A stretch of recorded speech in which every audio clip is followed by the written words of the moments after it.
Hi there, I'm Andrew and you're watching ThatGamerAjax, and welcome to a new episode of our D&D Basic series where this time we are going to be discussing the Cleric. The Clerics are kind of the devout followers of the gods in terms of D&D, and they have a wide variety of spells and attributes available to them, though might be a little more intimidating for new players just because of how many types of Clerics there are and the amount of spells that they get right from the get-go.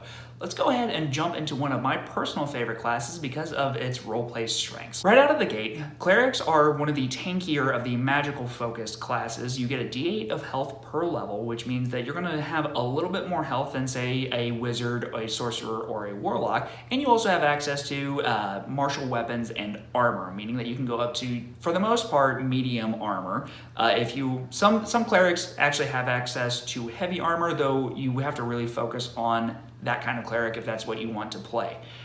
You have access to a wide variety of magic. Clerics are able to select a certain number of spells per day, and you have access to the entire Cleric catalog of spells as soon as you start playing this game. So you're going to need a little bit more knowledge on what these spells do exactly. You're going to have to spend quite a bit of time reading up on these, either in between sessions or right before you get started. Clerics are able to swap out their spells on a daily basis, so you really need to have that knowledge of what is going to work in certain situations, or have just a few prepared that are always going to be useful.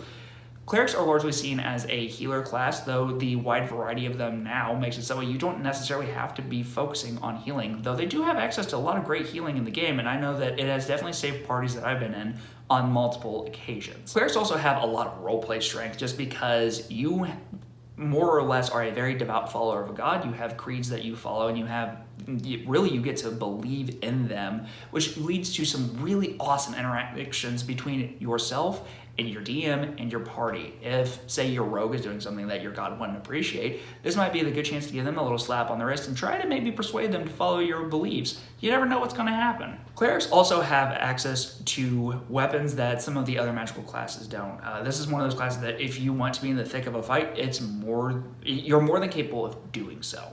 So keep that in mind when you are picking some of your starting gear, and also make sure that you pay attention to the kind of Cleric that you are, because sometimes you'll get access to new weapons and armor that other Clerics aren't able to.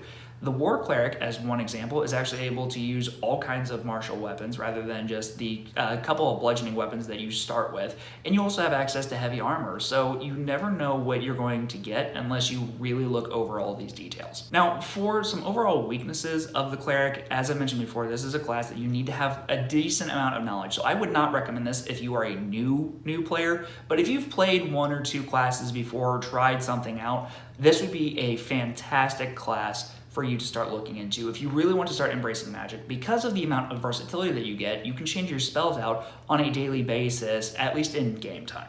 There are also a lot of different Clerics out. At the time of this recording, there's at least, I believe, 12, but there are always new ones that are coming out. So make sure that you are really looking over these kinds of Clerics and what they offer, so that way you can build a character that you really want. Unlike some of the other casters in D&D, this is one of those classes that you kind of have this combination of martial prowess plus magical abilities. Now, you're able to really indulge in that magic because you can swap it out so often, and you get access to some fantastic spells, some of which are granted to you on an automatic basis because of your strong ties to your god. But it doesn't necessarily excel at doing one thing or the other particularly well, but you have a lot of options when you play this class. In conclusion, Clerics are one of my absolute favorite classes. I've made several already, and just with the amount of roleplay interactions that you can have with a lot of other party members, plus the spells that you get that you can change out, which means that you don't have to be tied to anything, it's awesome. I would always recommend you try playing at least one Cleric in your D&D career.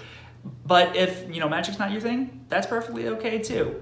Now, I would like to reach out to the community. Have you guys played Clerics before? What are your overall thoughts on this? Tell me a little bit about the favorites that you have either seen or played. Let's get a little bit of a conversation going. Don't forget to check out some of the other videos for the Basic series where we talk in a very informal manner about the other classes in D&D. So if you're new, this could provide a lot of great information. Don't forget to subscribe while you're at it. Bye.